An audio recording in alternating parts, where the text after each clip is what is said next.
Hello students. আজিৰ এই ভিডিঅ'টোত আমি আলোচনা কৰিবলৈ গৈ আছো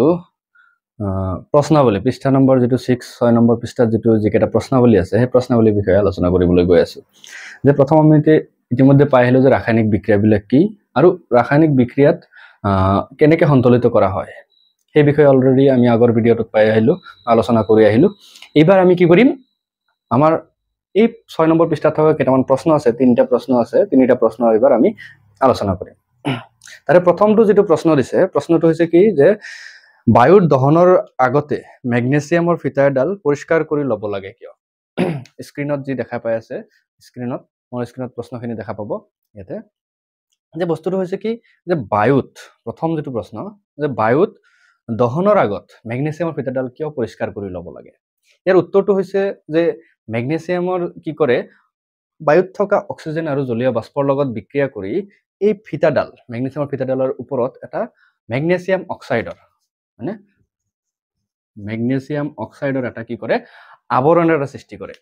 আৰু এই আৱৰণটোৰ কাৰণে কি হয় ইয়াৰ যেতিয়া দহন কৰিবলৈ যোৱা হয় এই আৱৰণে কি কৰে দহনৰ ক্ষেত্ৰত বাধাৰ সৃষ্টি কৰে সেই কাৰণে কি কৰা হয় ম্যাগনেসিয়ামৰ ফিটাডাল দহন কৰাৰ আগত বায়ুত দহন কৰাৰ আগত সদায় কি কৰা হয় স্যান্ড পেপাৰেৰে কি কৰা হয় পৰিষ্কাৰ কৰি লোৱা হয় ওকে ইয়াৰ পিছত আমাৰ নেক্সট যেটো প্ৰশ্ন আহিল 2 নম্বৰ প্ৰশ্নটো কৈছে যে তলৰ ৰাসায়নিক বিক্ৰিয়াবোৰৰ বাবে সন্তুলিত সমীকৰণ লিখা মানে যে 2 নম্বৰ প্ৰশ্ন কৈছে যে তলত দিয়া কেইটামান ৰাসায়নিক বিক্ৰিয়া দিয়া আছে আৰু হেবোৰৰ কি কৰিব লাগে সন্তুলিত সমীকৰণ লিখিব লাগে এতিয়া তাৰে 1 নম্বৰটো যেটো আছে 2 নম্বৰ প্ৰশ্ন 2 ৰ 1 নম্বৰ যেটো দিয়া আছে যে তাত কি আছে যে হাইড্ৰোজেন প্লাস ক্লোৰিন আৰু বিক্ৰিয়াজাত পদাৰ্থ হৈছে হাইড্ৰোজেন ক্লোৰাইড যে হাইড্ৰোজেন প্লাস ক্লোৰিনে বিক্ৰিয়া কৰে কি উৎপন্ন কৰে হাইড্ৰোজেন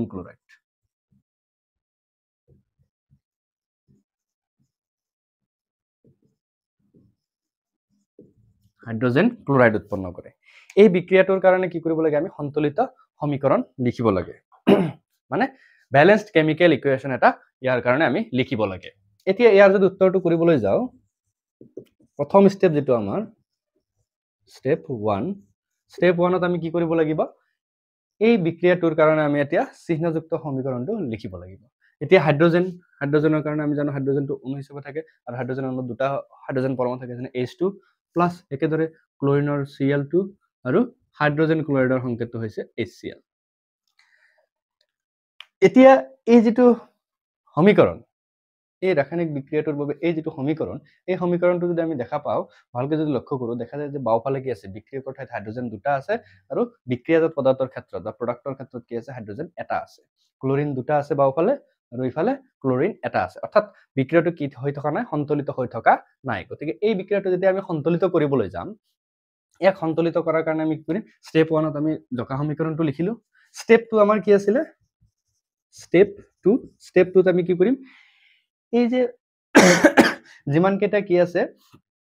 মৌল আছে এই মৌল কেটা বিক্ৰিয়কত কিমানটা সংখ্যাকে পৰমাণু আছে আৰু বিক্ৰিয়াজাত পদাৰ্থত কিমানটা সংখ্যা পৰমাণু আছে হেতু আমি হিসাব কৰি উলিয়াম যে আমাৰ এলিমেন্ট কিমানটা আছে তাৰ ৰিঅ্যাক্ট্যান্টৰ ঠাইত কিমানটা আছে আৰু প্ৰডাক্টৰ ঠাইত কিমানটা আছে হেতু যদি চাও আমাৰ আছে কি এলিমেন্ট আছে হাইড্ৰোজেন আৰু এটা আছে ক্লোৰিন এই দুটা এলিমেন্টে আছে গতিকে হাইড্ৰোজেন ৰিঅ্যাক্ট্যান্টৰ ঠাইত দুটা আছে ক্লোৰিন এটা আছে একেদৰে ক্লোৰিনৰ দুটা আছে ৰিঅ্যাক্ট্যান্টৰ ঠাইত প্ৰডাক্টৰ ঠাইত কেইটা আছে এটা আছে গতিকে এটা আমি হিসাব কৰি উলিয়ালো এইবাৰ স্টেপ 3 ত কি কৰিম আমি এই কেটা এতিয়া সন্তুলিত কৰিম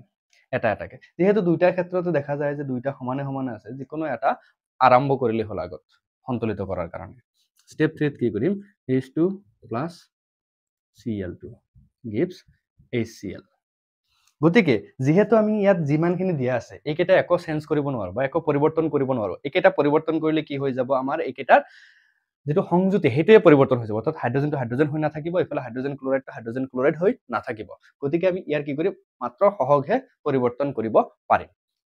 যে নহওক এতিয়া যেহেতু আমি দেখিলো যিকোনো এটাৰ পৰা আৰম্ভ কৰো যদি হাইড্ৰোজেন বা ক্লোৰিনৰ পৰা আৰম্ভ কৰিলো তে ক্লোৰিনটো কি আছে বাওফালে আমাৰ ৰিঅ্যাক্ট্যান্টৰ ঠাইত দুটা আছে ইফালে কেটা আছে এটা আছে গতিকে ইফালে যেহেতু দুটা আছে ইফালে কেটা বনাব লাগিব আমি দুটা বনাব লাগিব দুটা বনাবৰ কাৰণে আমি ইয়াত সহগ কিমান দিম 2 দিম 2 দিয়াৰ লগে লগে চাম যে কি হৈছে হাইড্ৰোজেনটো সৰি ক্লোৰিনটো কি হৈছে দুটা হৈ গ'ল ইফালে ক্লোৰিন দুটা আছে এবাৰ হিসাব কৰি চাও হাইড্ৰোজেন কিমানটা হৈ থাকিল হাইড্ৰোজেনৰ বাওফালে দুটা সোফালে দুটা অৰ্থাৎ আমাৰ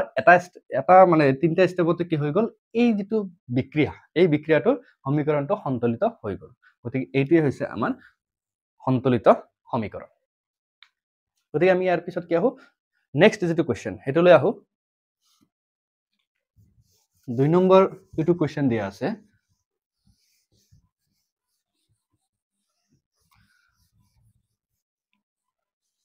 যে 2 নম্বৰ কোৱেশ্চনটো দিয়া আছে বেৰিয়াম ক্লোৰাইড আৰু এলুমিনিয়াম সালফেটৰ মাজত বিক্ৰিয়া ঘটিছে ইয়াৰে 2 নম্বৰটোত কি কৰিছে বেৰিয়াম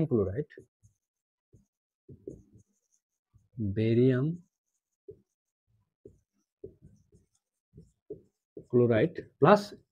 এলুমিনিয়াম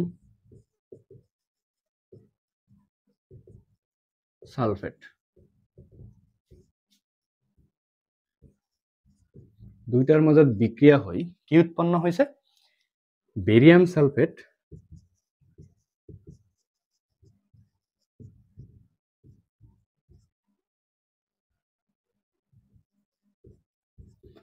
প্লাস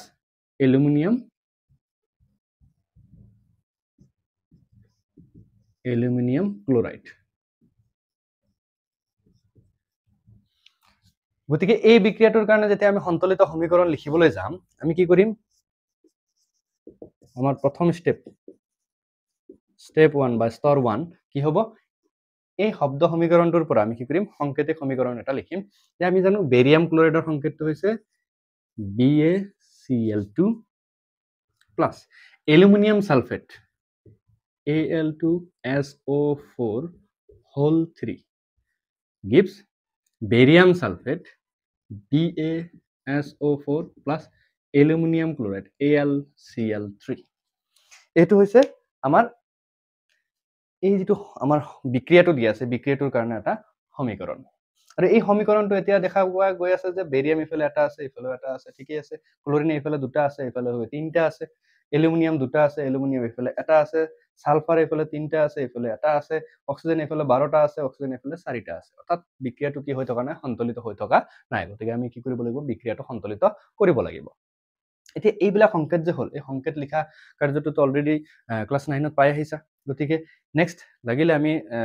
9 ৰ আকৌ ভিডিও যেতিয়া বনাম প্ৰস্তুত কৰিম তেতিয়া এই সংকেত কেনেকৈ লিখা হয় সেই বিষয়ে আলোচনা কৰিম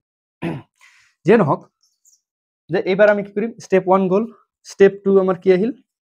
স্টেপ 2 ত আমি হিসাব কৰিব লাগিব কোন কেইটা কিমান আছে কি নাই আসলতে স্টেপ 2 টো ইয়াতে লিখিলেও হয় নিলিখিলেও হয় কিন্তু এটা আমি জানিবৰ কাৰণে বস্তুটো স্টেপ 2 যদি পৰীক্ষাত এটো লিখা নহয় তথাপিও হৈ যাব ডাইৰেক্ট যদি ইয়াৰ পৰা কি কৰো হিসাবটো মনে মনে ৰাখি হিসাব কৰি যাও তথাপি হ'ব কোনো অসুবিধা নাই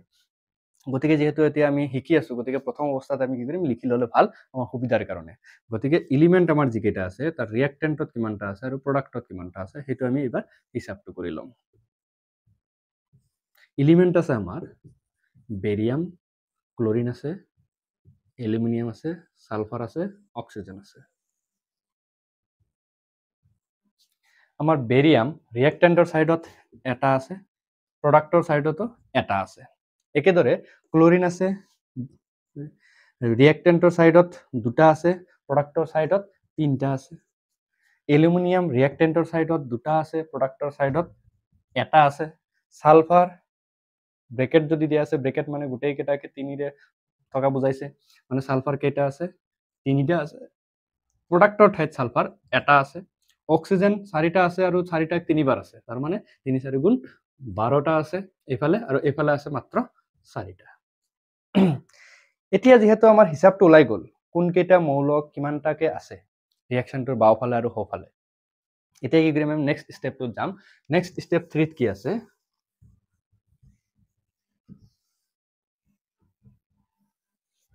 স্টেপ 3 টো যদি চাও স্টেপ 3 ত কি হ'ব স্টেপ 3 ত আমাৰ এই ৰিঅ্যাকচনটো আগতে লিখিলো BaCl2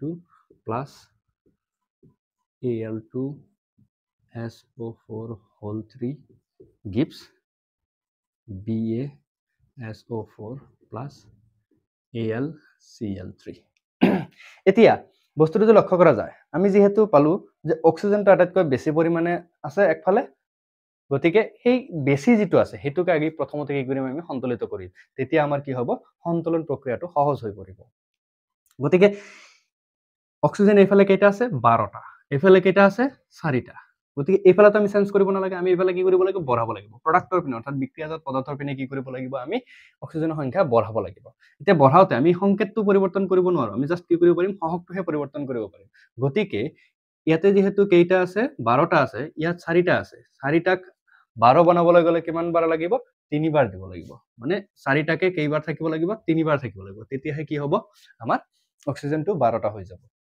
গতিকে কি হল যে 3 4 গুণ কিমান হল 12 অৰ্থাৎ এতিয়া আমাৰ কি হল অক্সিজেনটো দুইফালে সমান হৈ গল এতিয়া অক্সিজেন সমান হোৱাৰ লগে লগে বাকি বস্তুবিলাক কি হল এবাৰ পৰিৱৰ্তন হৈ গল এইটো আৰু আগৰ লিষ্টটো ঠিক থকা নাই এতিয়া আমি কি কৰিম আকৌ চেক কৰিম বস্তুটো এবাৰ চেক কৰিলে আমি লিখি নলওঁ এবাৰ কি কৰিম আমি স্টেপ 4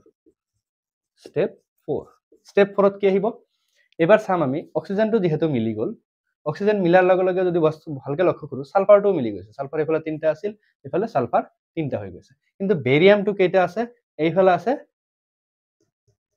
এটা এইফালে হৈ গল 3টা গতিকে এবাৰ যেহেতু এইটো চেঞ্জ কৰিছো এটোৰ লগত এতিয়া বেৰিয়ামটো সংযুক্ত হৈ আছে গতিকে বেৰিয়ামটোক আগতে এবাৰ আমি মিলাই লওঁ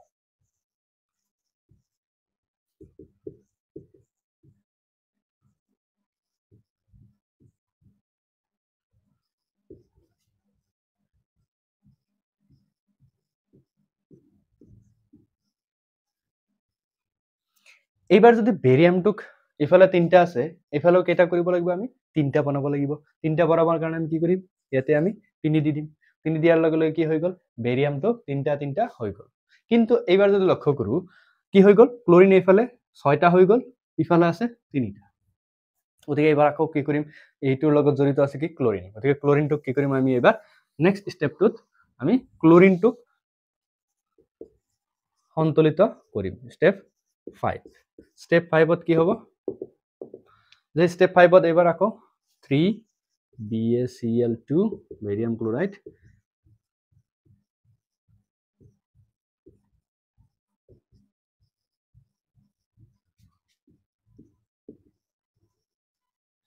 এবাৰ যদি চাও এফালে ক্লোৰিন 6টা হৈ গল এফালে আছে ক্লোৰিন 3টা অৰ্থাৎ এতিয়া আমি এই ক্লোৰিন 6টা হেফালে বনাবৰ কাৰণে প্ৰডাক্টত বনাবৰ কাৰণে এফালে যেহেতু 3 ৰে পৰি হৈছিল এইবাৰ ইয়াতে 3টা আছে 3টাক বনাবৰ কাৰণে ইয়াতে কিমান দিব লাগিব আমি 2 দিব লাগিব 2 দিয়াৰ লগে লগে কি হৈ গল আমাৰ এইটো যেটো ক্লোৰিনৰ ব্যালেন্স ঠিক হৈ গল মানে ক্লোৰিন 6টা হৈ গল এতিয়া যদি লক্ষ্য কৰো এলুমিনিয়ামটো ঠিকে আছে না নাই এলুমিনিয়াম দুটা হৈ গৈছে ইফালে এলুমিনিয়াম দুটা আছে অৰ্থাৎ আমাৰ সমীকৰণটো কি হৈ গৈছে সন্তুলিত হৈছে গতিকে এইটোই হৈছে আমাৰ ফাইনাল সন্তুলিত সমীকৰণটো ক্লিয়াৰ হৈছে কথাটো যে বস্তুটো কি হৈছে যে আমি সন্তুলিত সমীকৰণটো লিখিছো নোট ডাউন কৰি লোৱা লাগিলে ভিডিওটো পজ কৰি নোট ডাউন কৰি ল'ব পাৰিবা ইয়াৰ পিছত আমাৰ নেক্সট যেটো কোৱেশ্চন আছে 3 নম্বৰ যেটো 2 ৰ 3 নম্বৰ 2 নম্বৰৰ 3 নম্বৰ যেটো বিক্ৰিয়া আছে বিক্ৰিয়াটোত আছে সোডিয়াম প্লাস পানী এটো কি উৎপন্ন কৰে sodium hydroxide plus hydrogen gas উৎপন্ন কৰে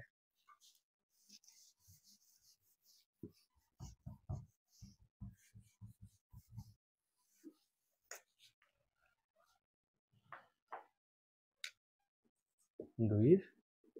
3 নম্বৰ কি দি আছে সোডিয়ামে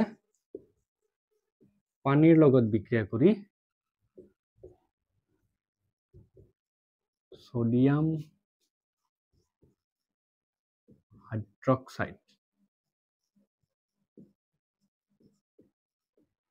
হাইড্ৰক্সাইড আৰু হাইড্ৰোজেন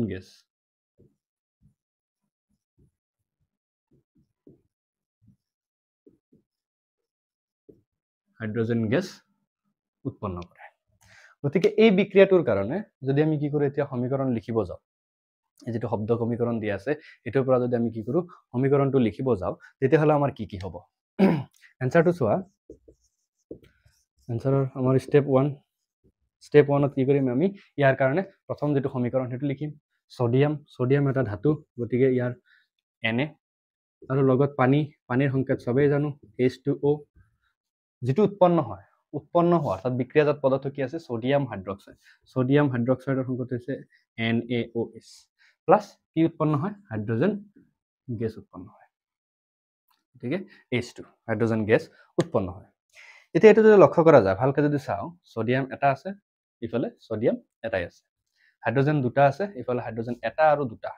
মোট কিমানটা হল তিনিটা আছে অক্সিজেন এটা আছে অক্সিজেন এটা আছে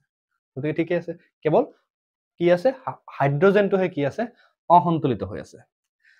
গতিকে হাইড্ৰোজেনক সন্তুলিত কৰিবৰ কাৰণে আমি কি কৰিব লাগিব প্ৰথম অৱস্থাত আমি যদি চাও স্টেপ 2 যেটো আমাৰ আমি গণনা কৰি লও এলিমেন্ট কিমান ৰিএক্টেন্টৰ ঠাইত কিমান আছে প্ৰডাক্টৰ ঠাইত কি আছে সোডিয়াম আছে হাইড্ৰোজেন আছে আৰু অক্সিজেন আছে গতিকে তিনটা যদি আমি লক্ষ্য কৰো সোডিয়াম এটা এটাকে আছে হাইড্রোজেন একফালে দুটা আছে আনফালে তিনটা আছে অক্সিজেন একফালে এটা আছে আনফালে এটা আছে গতিকে দেখা গল যে কি আছে আমাৰ হাইড্ৰোজেনটোহে অসন্তুলিত অৱস্থাত আছে গতিকে হাইড্ৰোজেনটো সন্তুলিত কৰিবৰ কাৰণে আমি কি কৰিম ইয়াতে কিছু হালহলনি কৰিম যেহেতু আমি ইয়াতে জিয়ে নিদিম কিয় 2 আৰু 3 2 আৰু 3 ৰ লহাগুটো হৈছে যদি ভালকে লক্ষ্য কৰো 2 আৰু 3 লহাগু হৈছে 6 কিন্তু লহাগু মতে আমি যদি হিসাব কৰিব যাও তথাপি নিমিলা অংক হৈ থাকিব হয়নে গতিকে আমি যদি কৰো কেনেবাকে যদি ইয়াতে 2 বনাব পাৰো ইয়াতে 2 বনালে কিমান হৈ গল এফালে 4টা হৈ গল ইয়াতে 2 দিলে কিমান হ'ব 4 হৈ যাব গতিকে স্টেপ 3 কি কৰিম আমি প্ৰথম বিক্ৰিয়াটো লিখি লও sodium plus H2O gives sodium hydroxide plus H2 এতিয়া কি কৰিম যেহেতু এটা যুগ্ম আনফালে অযুগ্ম গতিকে কোবা সংখ্যাৰে পূৰণ কৰিলে কোনোফালে নিমিলিব গতিকে কি কৰিব আমি দুই ফালে এনেকুৱাকে মিলাব লাগিব যাতে কি হয় হাইড্রোজেনটো সমান সমান হৈ যায় গতিকে ইয়াতে যদি 2 দিয়া যায় ইয়াতে 2 দিয়াৰ লগে লগে হাইড্ৰোজেন ইফালে কিমান হল দুটা আৰু দুটা কিমানটা হল 4টা ইয়াতে কি কৰিব লাগিব দুটা আছে ইয়াক দুটাক আমি 4টা বনাবলৈ হলে আমি কি কৰিম সহজভাৱে ইয়াতে 2 দিব পাৰিম 2 দিয়াৰ লগে লগে হাইড্রোজেনটো মিলি গল লগতে আমি দেখা পালো যে কি হল অক্সিজেনটো যদি কাউন্ট কৰো অক্সিজেনৰ দুটা হৈ গৈছে অক্সিজেনৰ দুটা হৈ গৈছে অক্সিজেনৰ মিলি আছে কিন্তু সোডিয়ামটো ইফালে এটা আছে ইফালে সোডিয়াম কেইটা হৈ গল দুটা হৈ গল গতিকে ইয়াৰ কাৰণে কি কৰিম আমি স্টেপ 4 লৈ যাম স্টেপ 4 ত এবাৰ আমি কি কৰিম সোডিয়ামটোহে হিসাব কৰিম যে সোডিয়ামৰটো কি কৰিম আমি মিলাম নেক্সট স্টেপ 4 স্টেপ 4 ত কি হ'ব sodium plus 2H2O gives 2NaOH plus H2 গতিকে স্টেপ 4 ত যেটো আছে সোডিয়াম প্লাস পানী সোডিয়াম হাইড্রোক্সাইড আৰু হাইড্ৰোজেন এতিয়া চাও হাইড্ৰোজেন আমাৰ 4 হাইড্ৰোজেন এফালে 4 মিলি আছে অক্সিজেন 2 মিলি আছে কেৱল সোডিয়াম এফালে প্ৰডাক্টৰ ঠাইত অৰ্থাৎ বিক্ৰিয়াজাত পদাৰ্থৰ ঠাইত কি আছে সোডিয়াম দুটা আছে আৰু এইফালে সোডিয়াম কেইটা হৈ আছে এটা হৈ আছে গতিকে কি কৰিম এইফালৰ এটাটোক দুটা বনাবলৈ হলে আমি কি কৰিম ইয়াতে সহক 2 ব্যৱহাৰ কৰিম গতিকে এইটোৱে হৈ গল আমাৰ ফাইনাল যেটো সন্তুলিত সমীকৰণ ক্লিয়াৰ হৈছে কথাটো নেক্সট ইয়াৰ পিছত আৰু যেটো প্ৰশ্ন দিছে 3 নম্বৰ প্ৰশ্ন এটা বিক্ৰিয়া কি আছে আমাৰ এবাৰ সন্তুলিত সমীকৰণ লিখিব দিছে তাৰ ভৌতিক অৱস্থাৰ হৈতে মানে ভৌতিক অৱস্থা বস্তুটো গোটা নে জলীয় নে জুলীয়া নে গেছীয় এই যেটো চাৰিটা অৱস্থা এই অৱস্থা চাৰিটা লিখিব দিছে 3 ৰ 1 নম্বৰটো যেটো দিয়া আছে 3 ৰ 1 নম্বৰটো দিয়া আছে যে বেৰিয়াম ক্লোৰাইড আৰু সোডিয়াম সালফেটৰ জলীয় দ্ৰৱৰ মাজত বিক্ৰিয়া ঘটি অদ্ৰাব্য বেৰিয়াম সালফেট আৰু সোডিয়াম ক্লোৰাইড দ্ৰৱ প্ৰস্তুত হয় এই ক্ষেত্ৰত কি দিয়া আছে বেৰিয়াম ক্লোৰাইড আৰু সোডিয়াম সালফেটৰ জলীয় দ্ৰৱ বুলি দিয়া আছে মানে barium chloride plus sodium sulphate এই দুইটাৰে কি দিয়া আছে জলীয় দ্ৰৱ দিয়া আছে জলীয় দ্ৰৱ মানে কি aqueous কন্ডিশনত আছে জলীয় দ্ৰৱ অৱস্থাত আছে আৰু এই দুটা লগ লাগি উৎপন্ন হয় কি অদ্ৰাব্য বেৰিয়াম সালফেট উৎপন্ন হয় বেৰিয়াম সালফেট অদ্ৰাব্য প্লাস সোডিয়াম ক্লোৰাইড সোডিয়াম ক্লোৰাইডৰ দ্ৰৱ প্ৰস্তুত হয় অদ্ৰাব্য মানে এটো কি হৈছে অদক্ষেপ পৰিছে অৰ্থাৎ সলিড অৱস্থাত হৈছে আৰু এটো দ্ৰৱ মানে একু সোডিয়াম ক্লোৰাইডটো কি আছে দ্ৰৱভূত অৱস্থাত আছে গতিকে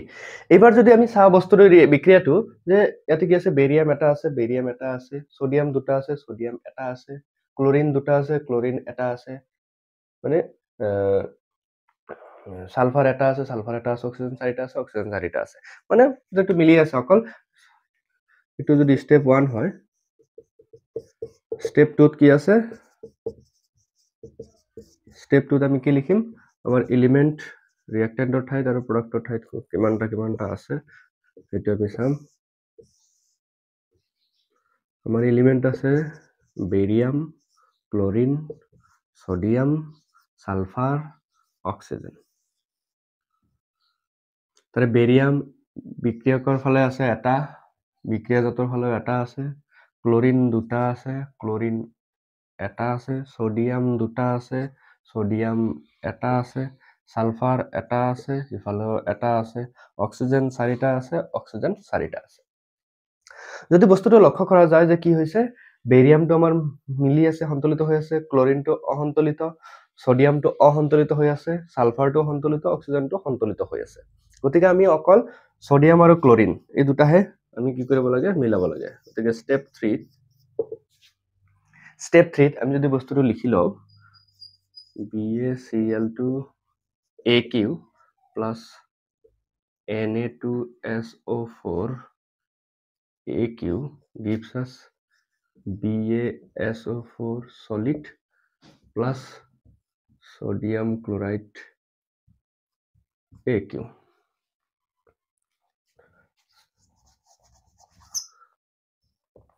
Sodium chloride AQ.